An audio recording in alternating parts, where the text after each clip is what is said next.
We're going to talk about the NHL GM meetings, what came out of that, plus a very special offer from the Utah Hockey Club for SCG Plus, and draft changes? Maybe. Robyn and I talk about it on the Locked On Utah Hockey Club podcast.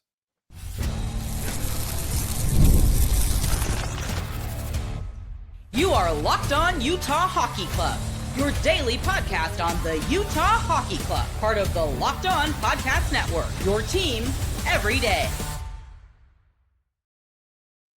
Hello, everyone, and welcome in once again to the Locked On Utah Hockey Club podcast. I'm veteran NHL voice Tom Callahan, joined by longtime team analyst Robyn Leaño, and together we are the dynamic duo that brings you the Locked On Utah Hockey Club podcast every single day. Thank you for making us your first listen and your first choice when it comes to news and notes about the UHC. We're going to do a little bit more league look today on this Friday show. Want to let you know today's episode is brought to you by FanDuel. Right now, new FanDuel customers can get $200 in bonus bets if your first $5 bet wins. Robyn, we don't often get to talk about league news because there's so much going on with the playoff race, everything that's happening in and around the Utah Hockey Club. Obviously, it's tight. Wild card race is crazy right now in the Western Conference, but in the background of this, and almost a little unnoticed, there were NHL GM meetings this week. So everybody got together. There were some interesting announcements that came out of that. And I think that this is something that really bears looking at because it affects everyone, including Utah. And to me, it's always interesting, right? When the GMs get together, it's really funny how, you know how you hear interviews with one guy here, one guy there, you hear some statements or some thoughts, and then they all get together and somehow it all changes. It's very strange, but I'm always interested to see what the consensus is coming out of meetings. It's always really interesting because every year we hear a lot of different things that happen each year, and it really sets up for some interesting conversation to a lot of different hockey fans. Yeah, and we'll get to goaltender interference. Definitely want to talk about that. But Robyn, point by point, I just want to go over. So Commissioner Gary Bettman, for those who don't know, Gary Bettman is a commissioner in the National Hockey League, and he runs pretty much the whole thing. And at the end of the day, here's something that I think is very important to establish about this. When we talk about a commissioner of any sport, people think the commissioner leads the league. And I think that that's a misconception. The commissioner of a league is the person who needs to keep all of the horses going in the same direction and look out for the league as a whole, meaning the royal we, the league. But at the end of the day, they're hired by the owners and serve at the pleasure of the owners. So really, the commissioner is the mouthpiece for the majority rule of ownership. It is not the commissioner necessarily leading. Some are stronger than others. But a lot of times, I mean, it's the 32 guys with the money, saying what direction they want the sport to go in. Yeah, absolutely. And I think that's kind of what, as you said, it's a huge misconception. And I think though some people will tend to get a little bit of better understanding when they talk about the meeting between the owners and the players, when most of the time it's in a meeting between Bettman and the president of the Players Association. And I think the other thing that I will say, though, is don't underestimate the sway Gary Bettman has, because under his leadership term, I think he has made some smart decisions. He's led the league into some places that have grown the revenue exponentially. Not always popular, right? Not everything he's done is popular. But what I'm finding interesting right now, and Jazz fans, you will know this, there is starting to be a backlash even against David Silver, the NBA commissioner. This just started kind of this week. If you're following along in the saga, if you're a fan of both teams, look, the NBA is stale. It's a stagnant product. To me, it's boring. It really is. Pro basketball is boring. And it's hard to watch. So despite the fact that they're making more money than ever before, and the thing is that you can look at it that way. You can say, well, we're making more money than ever before. But if the fans are growing restless with the product, they don't like what they're seeing, they're not enjoying it anymore, Robyn, I still think down the road you're going to have problems. And that's why I bring that up to talk about Gary Bettman and say, I think he really has been trying to do everything he can to evolve the game into a modern era without completely destroying all of the pillars of tradition. Now, some of them have been washed away, but he really is. I think he's done a nice job in a hybrid model of advancing the sport of hockey. I mean, you take a look at some of the recent things he's done, and that's harboring a negotiation between the owners and the Players Association to essentially nix the All-Star game in favor of what we recently saw as Four Nations. And was it a hit? It was beyond a hit. Everyone loved it, and everyone's like, "Yeah, now what All-Star game? What?"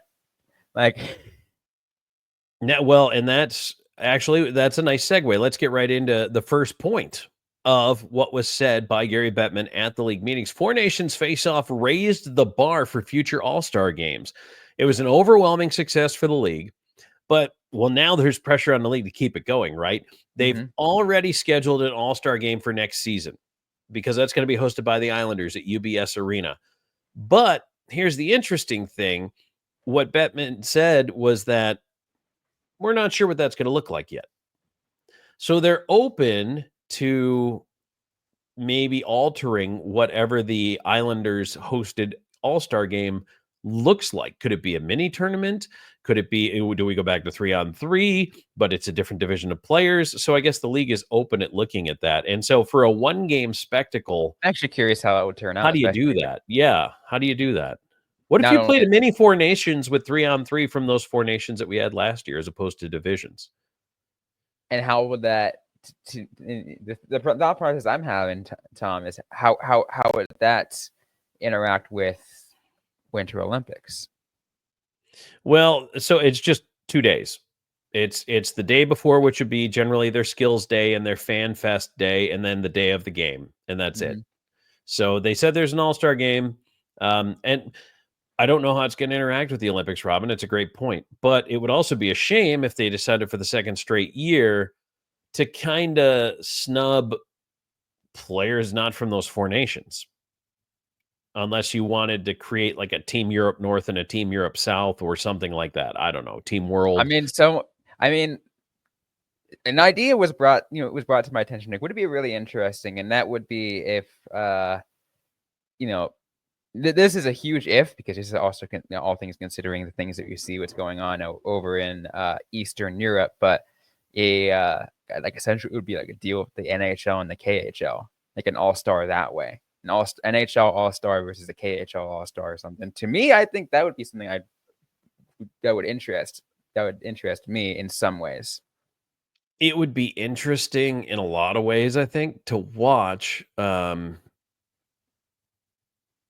Yeah, there's a lot of implications. There's a lot of implications. A lot of implications. A lot of implications, but it's at least the thought process, right? That's how you can probably keep an international segment of what an all-star could look like. But yes, that'll be very interesting to see what they could do. So give us your thoughts down in the comments. What would you like to see? So knowing that it's going to be a 1 or a 2 day event, really, with the Islanders at UBS, what would you like to see? I'm curious to see what our fans have to say about that, whether it's on Twitter, Facebook, wherever you can catch us, Blue Sky, or in the comments on YouTube if you're checking us out there. Just let us know what your thoughts are on that. So, Robyn, another point before we take a quick break here is that Bettman announced formal negotiations with the NHLPA over a new CBA, because it is that time again, will begin first week of April.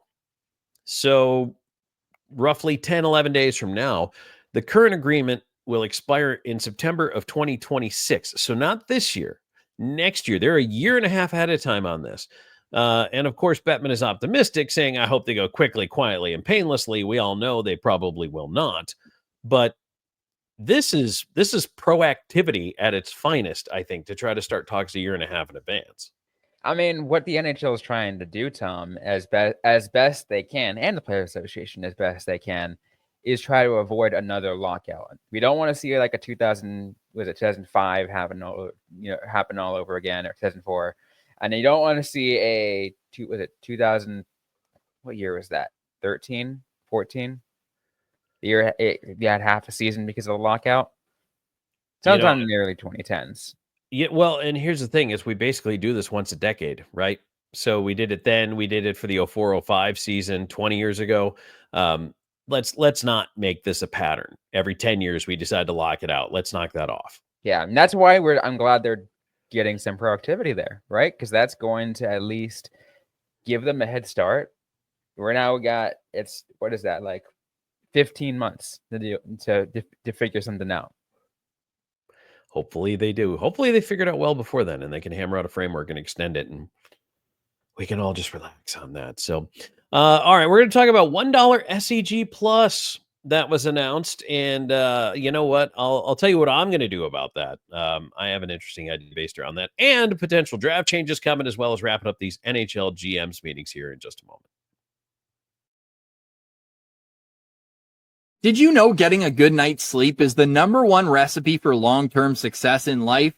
I didn't. It took me way longer to realize than I'd like to admit. It was years of tossing and turning. I was always tired. I never felt like I could live up to my potential, but not anymore. Thanks to Bear Mattress. I used their sleep quiz and I matched with the Elite Hybrid. It's perfect for side sleepers like me. Now I wake up energized. I'm getting deeper sleeps and I'm ready to attack the day. No matter how you sleep, Bear Mattress has a match for you with a focus on recovery, cooling, and pressure relief to upgrade your sleep and improve your overall quality of life. Go to bearmattress.com and use promo code LOCKEDONNHL at checkout for 40% off site-wide. This offer is not available anywhere else. You have to use my promo code on the very last page of checkout to get this discount. That's bearmattress.com and use promo code LOCKEDONNHL for 40% off site-wide. Bearmattress.com,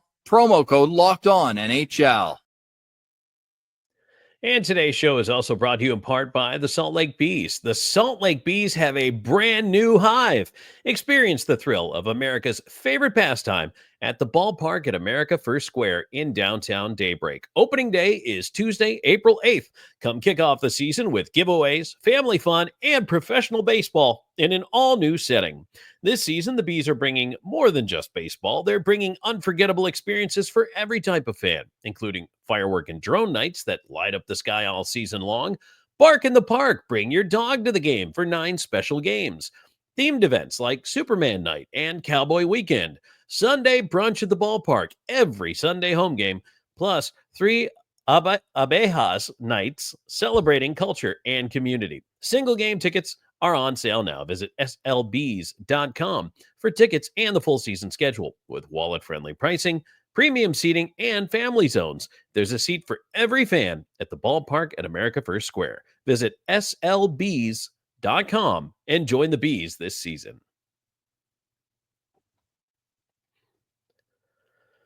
Tom Callahan, Robyn Leaño here with you. Thank you so much for joining us here on the Locked On Utah Hockey Club podcast. If you haven't already, please like and subscribe.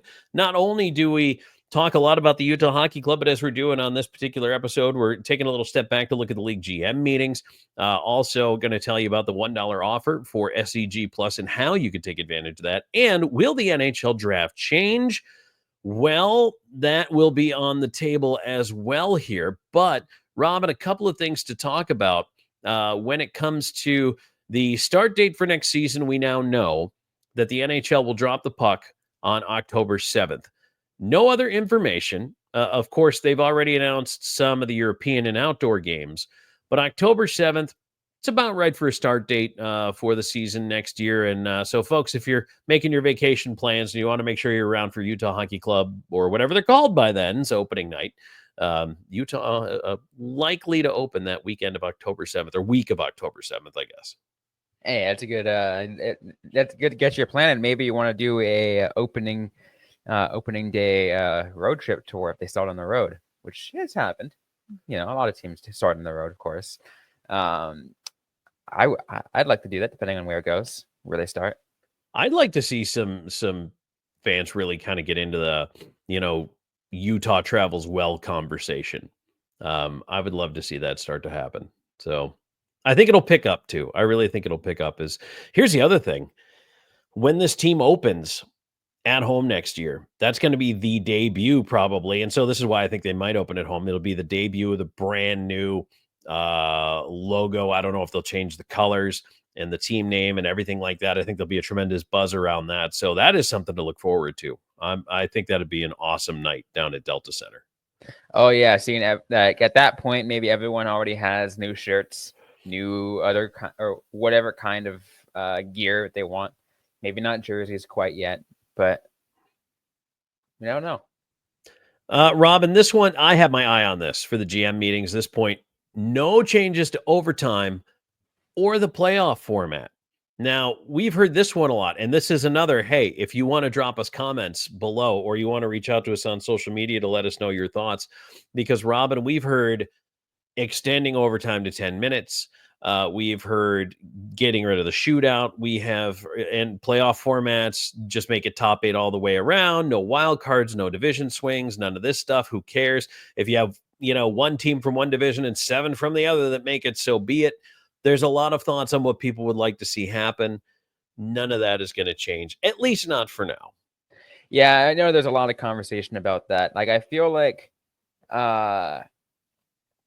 there always has been the conversation about the playoff format. I feel like what was it? We weren't too far removed from when it changed from the 1-8 to the format we see now.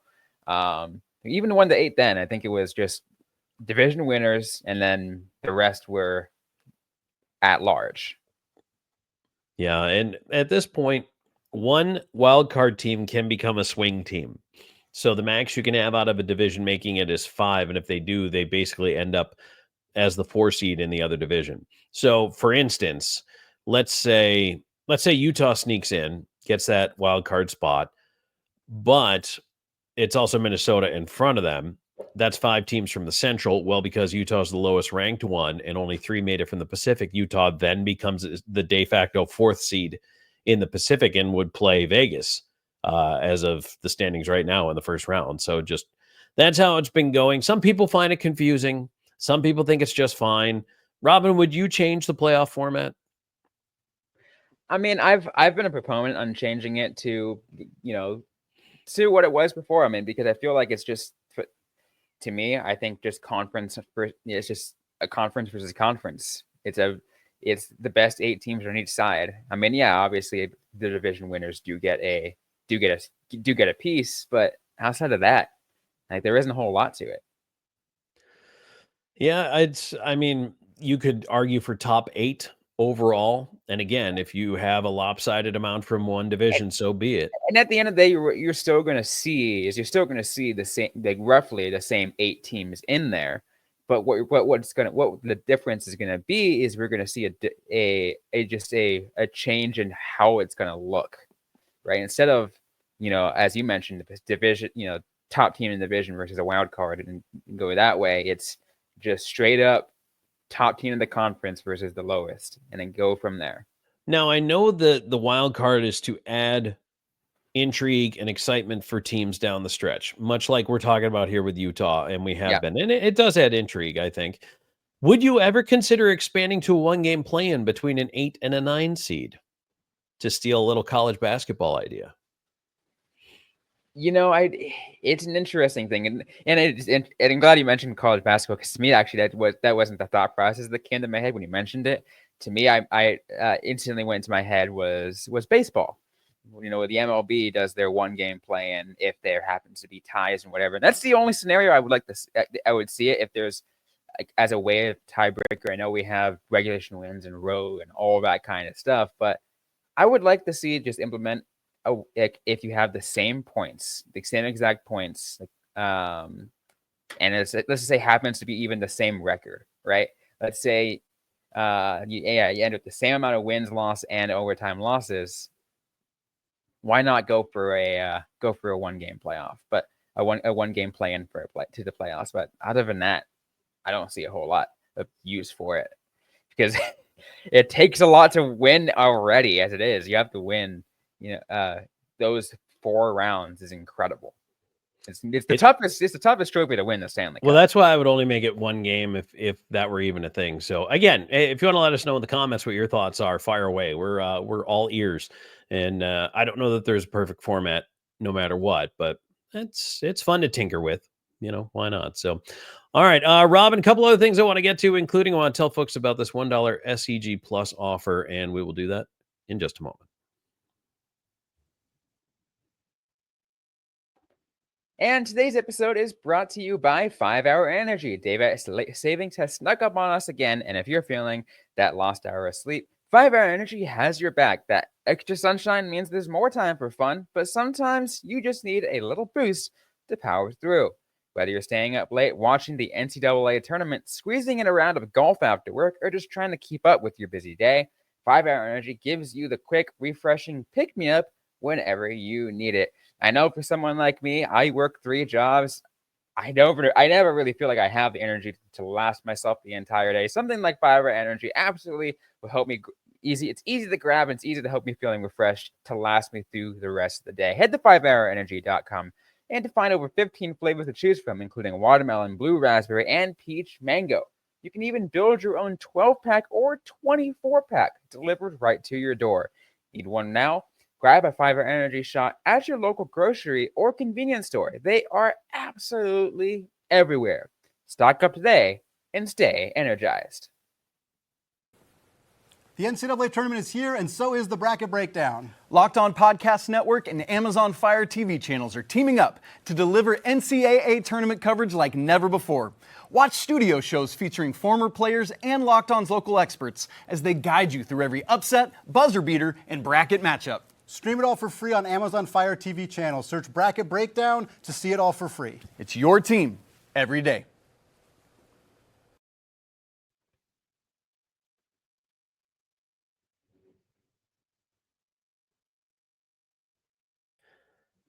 All right, one day Robyn and I will figure out to not hit the same button at the same time twice.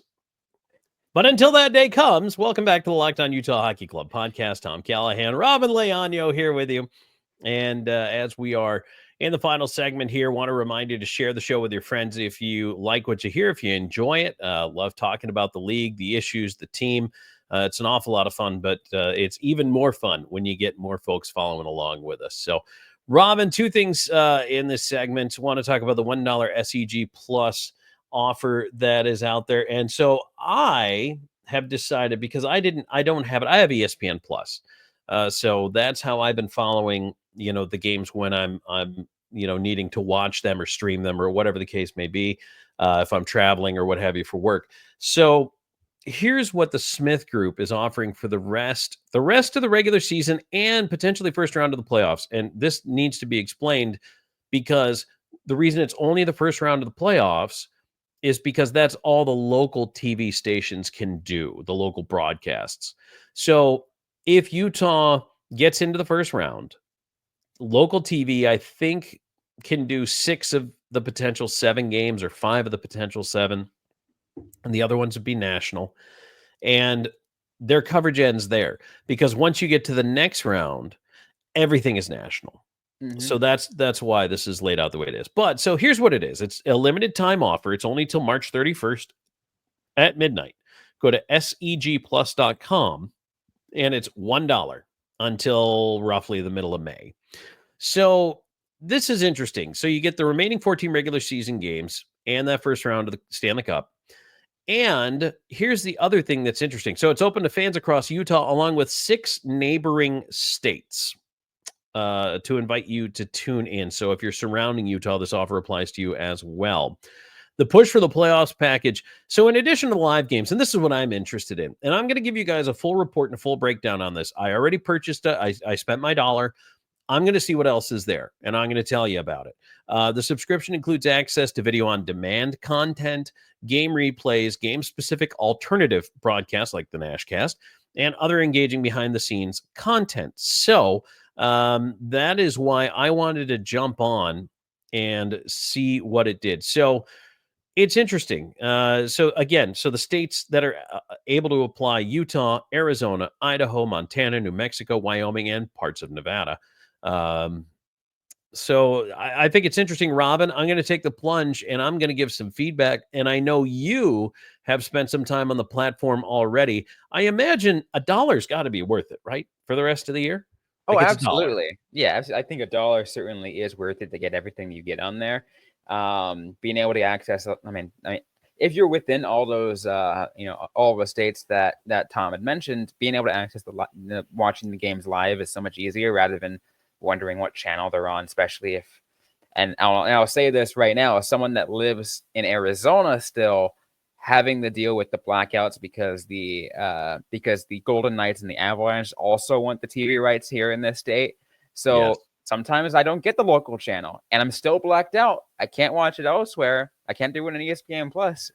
Having it, so it is nice to have, have that value on there. You don't have to pay all that extra for ESPN Plus or whatever you need, or Max if you want to watch on whatever it is. Everything is just crossing over left and right. But anyway, so I wanted to let everybody know that is a limited time deal, but I'm going to spend the next couple days with the service and really dig into it. And then I'm going to put out a show. And Robyn will obviously have opinions. I'll have opinions. We'll break it down and just give you as good a look at it from all angles, all perspectives. And here's the thing. They're not paying us for this. We don't work for the Utah Hockey Club. So if you want an unbiased review, that's going to be it. So just a heads up, that's going to be a future episode. Robyn, draft changes coming. Well, so the new decentralized format to this year's NHL draft is happening in LA this year. So players chosen early will still be expected to be in attendance, but none of the teams will. They're all going to headquarter. The top 50 prospects. 50. And then everybody else is hunkering down at home. So here's the thing. And it's still complicated to hold a draft. But here's the interesting part, Robyn, and doesn't it always come down to the almighty dollar? There's already talk this may be the last decentralized draft because teams are realizing it costs just as much money for hotels for their guys in Nashville, Detroit, Chicago, Buffalo, Boston, as it would if they went to LA. And plus, you get the social aspects, which is what I always loved about the draft. You never knew who you were going to run into there. That absolutely. And the other aspect too, Tom, is this is more on the fan perspective side of it, is being able to watch the war rooms as you go. Yes. Like that's the best part of what we saw when we actually had when we'll see how long the decentralized one goes. But yeah, like everyone said, it's the coolest thing because all of a sudden you're maybe watching Utah and you see Bill Armstrong pick up the phone. You're like, oh, who's he calling? Is he good? Are we going to see a trade? And I love at a draft when like there's 6 or 8 people around the table and 5 or 6 of them are suddenly on their phones that weren't before. That's another giveaway that things might be happening. Or it's always fun. You see somebody take a call on the cell and they get up and they walk away from the table, or something. It's like, ooh, there's intrigue now, right? And we're not going to have that. We're not going to have that. We're not going to have that. But there still is going to be a draft. Fans can still be able to attend this. I think it's at the Peacock Theater in Los Angeles. I live so close. It's a 5-hour drive for me. I might head down there and get some media coverage. Why not? That would be awesome. I 100% think you should do that. So. Yeah, I mean, I know there's a place I stayed in previously. It's like a boutique hostel that I can stay in, not too about a couple blocks from the theater. So you're not gonna sleep on the beach? No, I don't think. I mean, yeah, no. Well, Rob and I look forward to, if you decide to go cover the draft, that would be absolutely fantastic. It's been years since I've covered a draft. I think the last one I covered live was Montreal. I have talked about covering each and every of the last several drafts. I've thought about getting my passport before to go to Montreal. I've thought about going to Nashville. I've started looking at hotels there. And even last year in Vegas, I was like, ooh, you know what? This would be a perfect opportunity to go. Let me look at the hotel prices. Let me look at there, because it's only a 6-hour drive from Phoenix to get to Vegas. And then everything else went upside down for me in some things in my life. So I was like, I guess it's not happening this year. But it's still close. It's another really close drive for me at this time. And it might be a little bit easier this time. Because LA is not as expensive as Vegas. Yeah, that's true. So, Robyn, I'm going to ask you then, and I'll ask the fans too to drop the comments on this one. Should we keep the decentralized draft, or should we go back to the teams hosting it and putting it back to the event it was before? I mean, I might be a little bit biased just because like always wanted to see what the previous draft, format looked like. But every team has every league nowadays has a decentralized draft.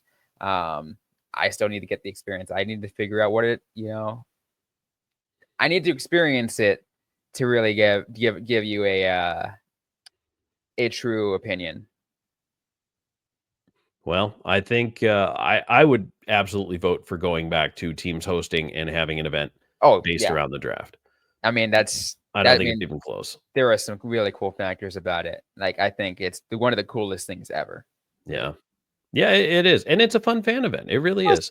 Plus, too, is when, is actually having, all, the entire, at least in the round one, like the front office and the owner and whatever, they step up, and the president, to announce the pick. My understanding is in this draft, it's Bettman will announce the first pick. And then after that, it's going to be a former player or a current player, or just someone notable within the team who's not important enough to the team to have to be back at the war room. I think it's going to be lame. I think you should have your GM there, your team president, your owner, whoever, head coach. It's one of the coolest things, right? The feeling of, and I'll say for Utah's perspective, the feeling of, for example, Bill Armstrong or whoever is the one passing the jersey, but I'll say Bill Armstrong in this case because he is the GM. Bill Armstrong passing the jersey and giving it to whoever they drafted as they put on the jersey for the first time.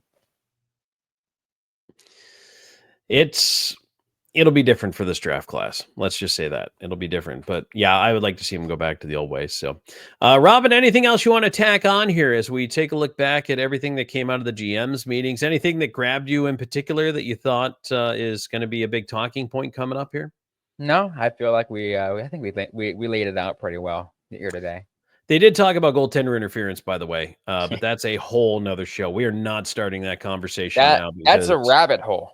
And it is a show. It's right. It's a show to itself. So one of these days we'll get into it. We'll try to explain it. We can't. The league can't. GMs can't. But we'll try. To those newer to the NHL, I'll just put this out there. I'll expand when we actually do it. But to give you an idea of why there's all the confusion, goaltender interference is much like for any college football fans out there, the question around what exactly is targeting. So similar thing, trying to figure out what exactly it is. Yeah. It's the secret sauce that goes into it. So we'll talk about that on a future episode. But again, we brought up a lot in this episode that we'd love to hear your feedback on. Robyn, where can they reach us? You can find this everywhere. You can find your podcast on social media at LO_NHL Utah. You can find me at Robyn_Leaño. That is on the app formerly known as Twitter. I can find me on Blue Sky as well. Not as active there. Still trying to figure things out and slowly make my way over there. But that's at Robyn Nice Time. And I'm at Tom Talks on Blue Sky, which is where I spend 99% of my time. So if that's your app of choice, you've got a better chance at reaching me there. And I am still on Twitter. I just don't check it very much, but at Callahan on air over there. And you know what? We've got a playoff race to talk about. We'll have more wild card updates coming your way, and heading into some big weekend action here as well for the Utah Hockey Club in the middle of a 3-game homestand. So hopefully the boys are able to bring home some more big-time wins here down the stretch, and who knows, maybe even sneak into that final wild card spot. All right, thanks for listening, everybody. For Robyn, I'm Tom. This has been the Locked On Utah Hockey Club podcast.